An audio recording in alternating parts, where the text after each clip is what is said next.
출마해서 우리 지역이 33만 정도 지역이래요.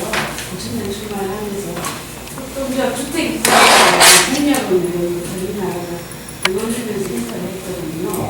어떤 딜레마에 빠지냐면 재개발이 그 33만 재개발을 새누리당이 미친 시장 한 명이 호남시이 부산시 전체 250몇 개 재개발 구역을 선포하고 위정을도 30몇 개 선포해가지고 재개발 반대 활동 주민들이 하고 했는데 그 재개발 주민들을 보고 협동조합에서 도시재생사업을 하고 거기에 주거단지 살게 만드는 게 아니고 재생사업 하면서 협동조합 체제를 거기에 사시는 분들이 대부분이 나이가 많으신 분들이고 집안채 밑에 10만 원, 15만 원 발세받아서 사시고 근데 협동조합 이렇게 딱 하면서 접근하는데 정부 개념이 아니고 내거 재산 뺏긴다 이렇게 안 되는 거예요. 아니 당연하고 제가 얘기하는 저거는요. 예. 그런 집주인을 대상으로 하고 더군다나 집값이 재개발해가고 집값이 올라가는 지역에는 절대로 안 됩니다 저거는.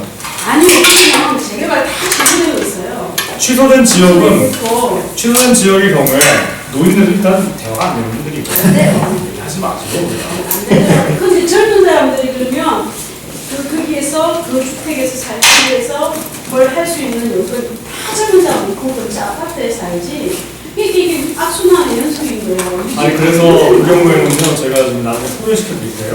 지금 주택협동조합 운동을 하는 사람도 있고 거기 사업자들도 있고 건설회사도 있거든요. 그런 사람들이 붙어야 돼요. 이거는 그냥 정치 슬로건이 아니고 선거운동이 아니라 실제로 생활정치가 됩니다. 이거는. 또 제가 지금 우리도 그 사업자가 다 붙은 거고 협동조합 협회 직도 돼가지고 말하자면은 뭐라고 해야 되나요? 요즘에 사익경제라고 해갖고 온갖 그냥 예술 같은 것도 만들어지고 이러는데 그게 실질적으로 거기 가입한 사람들 도움이 된다는 게 증명이 되고 있거든요. 그런 것처럼 협동주택이라는 걸 이게 만들 수가 있고 지을 수도 있고 진짜 지어지고 있고 지금 해보니까 이게 전세금 정도만 가지고서 이게 들어갈 수 있더라. 그 다음에 좀 전에 이것처럼 재개발이 무산된 지역 있죠. 이런 지역의 경우에도 이렇게 지어지니까 이게 실제로 되더라. 이런 거를 보여주기도 하고 실제로 와서 그분들이 부산이죠. 부산 서울 와서 견학도 하고 그래갖고 모여가지고 한 몇 달 동안 공부도 한번 이겨야 되는 거예요. 견학도 하고 공부도 하고 책도 읽고 이겨야 되는 거예요. 정치적인 이슈로 만들어요. 안 되고 힘들어요. 저는 공약을 가지고 왜냐하면 저는 2006년도부터 시작해서 그 재개발 주민들하고 반대운동이가 무사시킨데 같이 활동도 하고 그 다음에 뭐 불법으로 막 정비업체들이 막 도장 찍어서 밝혀내고 이런 활동을 했는데도 불구하고 그분들이 나를 알면도 불구하고 그 공약을 들고 갔는데도 전혀 통하잖아요. 방법이 우리 지역은 굉장히 필요한 지역이에요. 네. 근데 거기만 그런 게 아니라 지금 제 얘기는 광주라든가 이런데 거기 뭐 재개발을 시도한 적도 없는데 이런 분들을 설득을 하는 거는 저는 그러니까 뭐 선거 때문에 잠깐 하면 되는 게 아니라 이거는 마치 노동운동이 그냥 이 현장에 들어가서 노동조합 만들기 위해서 그냥 팍팍 기는 생활을 한참 해야 되는 것처럼 똑같이 협동조합 같은 거를 만드는 거 운동을 저는 안 된다고 생각하고요. 저는 정의당이 만약 정말 움직인다면 뿌리를 낸다는 건 그런 식의 작업을 했다는 거예요. 선거 때만 움직이는 게 아니라. 그래서 제가 아까 그 민달팽 유니온 같은 걸 칭찬하는 게 민달팽 유니온이 지금 연세대학교라든가 이런 그 대학생들을 실제로 묶고 있거든요. 그리고 이 남가저동 이런데 민달팽이 주택을 3채를 이미 줬어요. 거기 입주를 하고 있어요. 몇십 명. 살다 보니까 야, 이거 괜찮네. 임대료가 한 5만 원도 낮아요. 같이 사니까 괜찮아. 또 하나 좋은 게 모이니까 정치학습이 가능해요. 이런 거를 저는 그러니까 여기 계신 분들이 마음 먹고서 여기 우리 팀 3인이 전국적으로 협동적 주택 운동을 한다. 이거를 한다. 이런 식으로 움직이면 되지 않나 하는 거예요. 나는 꿈이 지금 기존에 있는 아파트 있잖아요. 아파트 자체를 한번 협동적으로 운영하는 그런 것도 있죠. 네. 보면은 그 아파트가 지금 두 가지 방법으로 운영이 되어 있죠. 하나는 관리 주체가 들어서서 하는 방법이 있고 하나는 직영 동대표들이 직접 고용을 해서 하는 두 가지 방법입니다. 그 두 가지 방법 중에 후자 쪽은 잘만 공부를 좀 하면 협동조합으로 해가지고 아파트를 협동조합으로 해서 재건축을 하거나 이럴 때.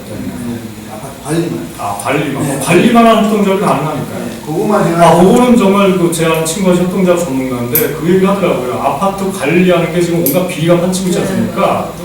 이런 거야말로 그 협동조합 모델이 잘 작동되는 모델이라고 하더라고요. 협동조합 법인체를 만들어가지고 만들면 정말 잘 굴러가는 거예요. 그러니까 아파트 주민들이 다 지금 사실 보면 투표해도 투표 다 하거든요. 이게 참 귀찮잖아. 네. 이게 세상에 동대표 선거인데 12명 50년인가 한 누구인데 50세대가 하는데 12세대가 해가지고 그러니까 저번에 김부선인가 그런 나이가 나타나는데 나 관심이 없으니까. 그게 굉장히 좀 필요하지 않겠냐. 그렇게 되면 그 모델로 가지고 이제 거기서 이제 새롭게 그걸 이제 협동조합으로 해가지고 자기네들이 이제 우리가 보통 한 23만 원 정도 되거든요, 한 달에. 관리비만. 관리비 한 22만, 23만. 가족이랑 나왔죠. 네, 우리가 이제 열병합 발전소를 통해서 난방을 공급받으면 받고 사는데도 불구하고 다 합쳐서 한 22만 원, 23만 원. 그거를 갖다 한 반 정도만 다운시킬 수 있으면 그런 시스템을 내면 타 지역에 그 기술을 그런 어떤 시스템 자체를 수출도 가능하잖아요. 그죠? 그렇게. 저는 이 주택 문제를 이제 어느 정도 재원 문제에 대해서 교수님한테 정부제를 좀 이제 공적으로 생각을 하시라고 했는데 실질적으로 많은 어떤 우리 사회에 부를 갖고 있는 사람들이 부동산 중에서 사실 그 수익 누리는 사람이 엄청나거든요. 실질적으로 1등 한 게 부동산을 3-4채 갖고 있다 그러면 한 달에 몇 천만 원씩 사실 임대 수익으로 들어온 사람이 많거든요. 그러면 간단하게 임대소득세를 매기면 돼요. 네? 임대소득세. 네. 종부세가 아니라 임대소득세를 매기면 됩니다.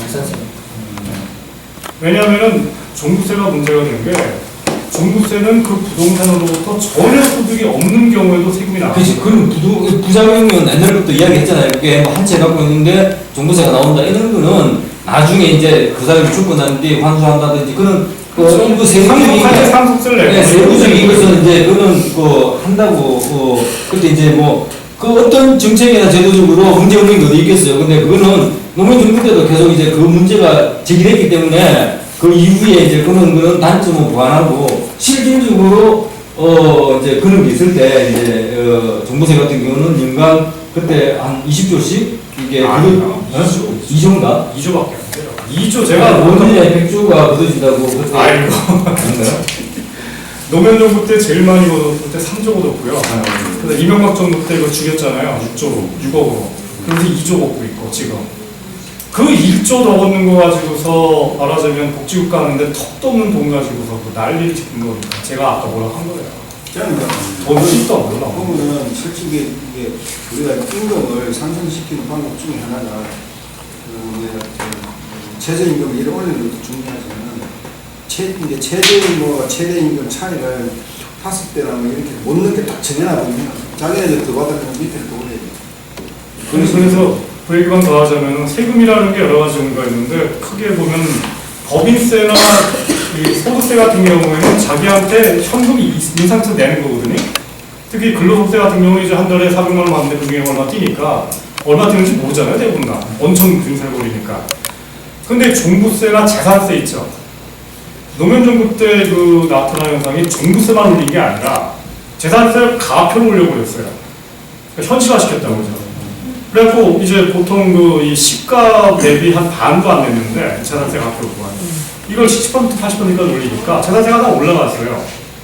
근데 이제 말하자면 이런 건데 노무현 정부가 복지국가 한 적이 없어. 혜택을 준 적이 없는데 세금을 올라간 거예요, 사실은. 근데 집 있는 사람 다 올라갔어요. 그러니까 말하자면은 집이 한 채가 있는 지방에 있는 사람인데 집 한 채가 가격이 1억에서 2억 돼요. 그 세금 얼마 안 나오거든요. 근데 어쨌든 종부세는 재산세가 1년에 2번 나오지 않습니까? 딱 나왔는데 이게 세금이 지난보다 많이 나왔네? 뭐야 이거 이런 반응이에요 대부분 다. 뭐야 해주는 것도 없이 말이야. 더군다나 또 하나 문제가 된 게 노무현 정부 시기 때 아파트 가격이 5배가 뜁니다. 강남은.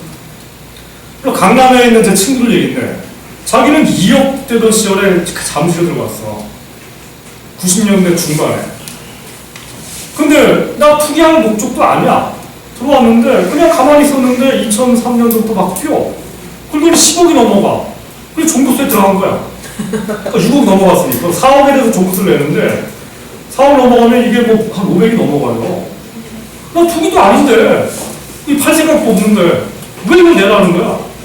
어떻게 다 바꾸냐? 투기 목적이 아닌데. 그래서 이제 그런 부작용은 있다고 이제 그때 처음에는 예상 못했던 부작용이 있다고 얘기를 했죠. 이야기를 했죠. 그래서 근데 그거를 김창호 홍보처장이 뭐라 했냐면 그런 사람들 전 국민 중에 1%가 안 된다. 맞는 얘기야. 왜냐면 그거는 압구정동과 강남에 있거든. 근데 아무튼 1%냐 아니냐가 문제가 아니라 정의롭지 않다는 거예요. 투기 목적이 있거나 그래서 세금을 들어준 게 아니고 말 그대로 재산세가 그만큼 있기 때문에 그거에 대해서 돈을 내라는 거잖아요. 세금 내라는 그렇죠. 거잖아요. 많이 근데 하니까 그 기준 자체가 정의롭지 않다고 얘기하기에는 좀 어폐가 있는데요. 아니 그러니까 좀 전에 얘기처럼 10억이라는 그 이 아파트 가격이 내가 처음부터 계속 가지고 있었다면 그래 10억 낼 수 있다 이거야. 근데 이런 건데요. 아니 세금이라는 처음부터라는 건 없고요. 우리가 처음부터라고 얘기하면 언제가 처음이에요? 아니 그러니까 이런 얘기인데 2억을 주고 사가지고 10억이 있어요. 근데 10억이라는 건 페이퍼 가격이거든요. 이거를 팔면은 팔았을 때 10억이야. 그럼 팔았을 때 양도 소득에 대해 세금을 내잖아요. 그거는 저항이 많지가 않아. 왜냐하면 현금이 들어온 상태에서 세금을 내니까. 근데 팔지도 않았어. 페이퍼에 있어 그냥. 페이퍼밖에 없는데 세금을 내라 하니까 사람들이 저항이 생기는 거예요. 그래서 세금에 대해서 얘기하는 사람들이 항상 강조하는 게 뭐냐면은 그냥 소유했다라고 해서 세금을 때리잖아요. 어느 나라든지 저항이 무지하게 심해요. 근데 소득이 있을 때 세금 때리지 않습니까? 양도하거나 아니면 뭐 이랬을 때는 저항이 반이라도 확 줄어버려요. 그 저항 문제하고는 그 말씀은 아닌 것 같은데. 기대 수익이 있잖아요. 만약에 그 말씀은 팔면 아닌데, 그게 전혀 예를 정확하다고 소득으로 이익을 샀지만 10억이라는 거 지금 당장 팔면 10억이라는 어떤 기대 수익이 있잖아요. 그런 부분을 위해서 또 아니 그러니까 네. 그 제가 그거예요. 이 양반이 지금 당장 팔면 10억인데 실제로 그런 사람은 많은데 압구정동 아파트가 12억, 13억까지 올라갔거든요. 그러다가 더 기다렸는데 그러다가 2008년이 지나갔어. 근데 쭉 내려가는 거야. 그러니까 못 파는 거야. 그럼 그게 한 7억까지 떨어졌어요? 그럼 얘들은 12억 됐을 때 거기에 대한 종부세를 냈어요. 아까 얘기한 가진 자격이라고 해가지고. 근데 실제로는 못 팔았고 바람에 내려가 버린 거야. 실제로 그러면 나중에 그때 팔았어. 그럼 그동안에 세금 낸 거 아니에요. 이 사람들은 그렇게 생각하는 거죠. 뭐야 이거 젠장. 올라가다 내려가고 난 투기 목적하는 것도 아니고 내가 가만히 있었는데 세금만 더 내고. 그런 특이한 상황은 사실 이제 뭐 국수수라고 해서 1% 아니 그게 아니라 네. 특이한 사항이 아니라 재산에 대해서 세금을 때리잖아요. 모든 게 똑같은 원리가 작동되기 때문에 원리상 잘못됐다라는 거예요. 지금 비판받는데. 소득에 대한 세금을 때려야 되는 게 말하자면 이런 건데 양도세를 차라리 중간 더 해버리거나 가령 9억 넘어가는 주택 가령 뭐 이런 경우에는 양도를 더 때리거나 이랬으면 저항이 심하지 않았을 거고 또 하나는 뭐냐면은 아까 이제 임대소득 얘기했지 않습니까? 소득이라는 게 부동산에서 발생하는 게 여러 가지 양도할 때 소득이 발생하고 또 하나 임대할 때예요. 근데 이 지금 다 아시는 것처럼 이 동네에서 월세를 주는 사람들 있죠? 주변에. 그거 당국에 신고 안 돼 있거든요? 임대소득이 얼마인지 몰라요. 근데 주변에 보면은 집이 세네 채가 있는 사람들이 이 임대를 월세를 받고 있는데 이거 신고 다 안 돼 있어요. 그래서 노무현 정부 때 이거를 고민했어요. 김세훈 그분이랑 제가 작업을 같이 했었는데 2010년도에 임대소득을 과세하는 게 정말 중요한데 이 경우에는 쉽지가 않은 게 임대소득을 그럼 등록을 하게 만들어야 돼. 근데 이거 그 이명거래 등록하지 않는 방법이 많거든요. 전세는 등록을 해요. 왜냐면 전세를 나중에 뛰어넘으니까 왜냐면 그 은행 대출보다 빨리 우선해야 되니까 하는데 월세는 지금까지도 등록을 안 하거든요. 이거를 그러면 강제로 하거나 가령 뭐 월세의 경우에 등록하지 않은 계약의 경우에는 뭐 정부가 뭐 벌금 내거나 이런 식으로 압박을 하거나 이래서 다 등록하게 만들어야 되는데 이거를 실제로 이 문제 제기가 박근혜 정부에 들어갔어요. 그래가지고 박근혜 정부가 작년인가 재작년에 추진한 게 뭐냐면은 임대소득 과세를 들고 나왔어요. 근데 임대소득 하는 사람 중에 많은 사람들이 한 달에 50만 원, 70만 원 가지고 먹고 사는 노인네들이 많아. 근데 이 사람들은 그 집을 가졌기 때문에 기초요금 못 받아요. 집이 있기 때문에. 기초연금 못 받고 임대소득 50만 원, 100만 원 가지고 살고 있는데 그럼 1년에 임대소득이 1,000만 원에서 2,000만 원밖에 안 되는 경우들이 많아. 이 사람들이 또 난리가 나니까 내가 또 일리가 있거든요. 이 경우에는. 그러니까 박근혜가 뭐 했냐면은 1년 총 임대소득이 2,000만 원 이하인 경우에는 면제 이렇게 했고, 더 중요한 건 뭐냐면요, 어떤 사람이 예를 들어서 월급쟁이야, 민주노총 조합원이야, 1년 연봉이 7천만 원이야. 이 상태에서 아파트가 두 채가 있어갖고 월 임대료가 1년에 2천만 원 또 들어가겠어. 그럼 이런 경우에는 종합소득이 되잖아요. 그럼 이래서 이런 거예요. 어떤 할머니가 하나 있어. 이 양반이 갖고 있는 재산이 5억이야. 여기서 월 임대료가 100만 원이 들어와. 근데 국민연금 없어, 못 받아. 남편이 일찍 주고 국민연금 가입 기간 짧아. 기초연금 못 받아, 5억이니까. 한 달에 100만 원 받고 있어요.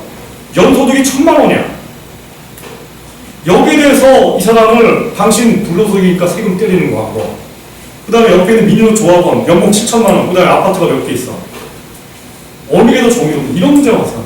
이런 문제에 대해서 제가 지금 여러 가지 얘기를 하고 있는데, 이런 여러 가지 문제에 대해서 저희가 큰 프레임으로 정의란 무엇인가를 가지고 본격적으로 논쟁한 적이 한 번도 없어요. 그냥 제가 아까 이제 잠깐 종부세 가지고 잠깐 뭘 하는 게 틀렸다라는 게 아니라 좁은 프레임 가지고 싸우는 거예요.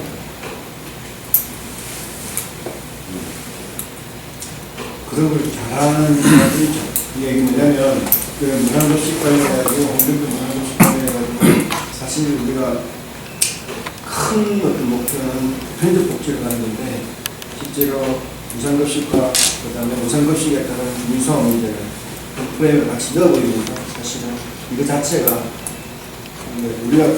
우리가 추구하는 목표가 보편적 복지국가로 가야 되는 그런 걸 어떤 목표가 있으면 나머지 다른 세력들이 같이 합쳐서 할 수 있는 일을 자기네들이 무상급식과 보조적 주민생활을 같이 한꺼번에 그걸 갖다 자기들이 차지하면서 그냥 이 사람들이 그냥 사실은 그게 이제 실패했다고 봐요. 자기네들이 성공한 거죠. 그런 식으로 그냥 자기들이 좁혀가는 방향성이 우리 친구들이 좀 있지 않나. 왜? 100개 50거든. 근데 사실은 그 부분에서 좀 아까 제가 말씀드린 것처럼 컴프레임이라는 건 다른 게 아니고요. 자꾸 이 압구정동 아파트 걔들 얼마 안 된다, 특이하다 이렇게 얘기하면서 저게 얼마 안 되니까 걔들만 조심은 된다라고 얘기를 하시는 건데, 그게 너무 그렇게 싸운 거거든요. 강남 아파트 부자들 걔들 얼마 안 된다. 그럼 그 얘기 전제는 전 국민이 내 편이라고 생각하고 있어. 실제로는 아까 얘기처럼 전 국민은 저거 해갖고 나한테 무슨 떡이 떨어지는지 모르고 있다는 거예요. 사실은 다른 책 읽어봐도 이렇게 종합적으로 말씀을 해주시지는 않은 것 같아요. 다른 데서 사실은 아까 지적했지만 뭐 규제를 된다 이렇게 조금 문책도 좀 있고 한데 이렇게 좀 특히 단편적으로는 얘기를 하더라고요. 그래서 좀 아쉬운 부분이 많았는데 또 종합적으로 말씀을 해주셔서 우리가 집권을 하면 맨날 손본다 이런 것뿐만 아니라 정말 연는 게 나라 전체를 정말 뭐를 이제 해야겠다 하는 그런 것들을 화두를 자꾸 던져주시면